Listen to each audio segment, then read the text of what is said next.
Menanggapi anak bungsunya masuk ke Partai Solidaritas Indonesia, Presiden Jokowi menyampaikan Kaisang sudah meminta restu.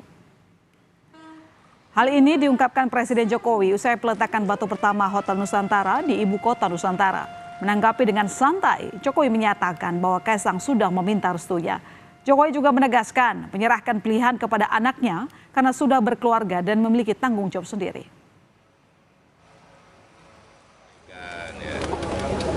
Anak-anak itu kalau sudah berkeluarga itu sudah punya rumah sendiri, sudah punya istri, ya sudah harus mandiri dan harus tanggung jawab.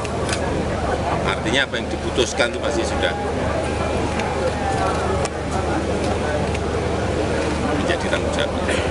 Ada diskusi dengan Bapak nggak sih? Gimana? Ada diskusi dengan Bapak nggak sebenarnya keinginan untuk masuk partai? Ya biasa di dalam keluarga minta doa restu.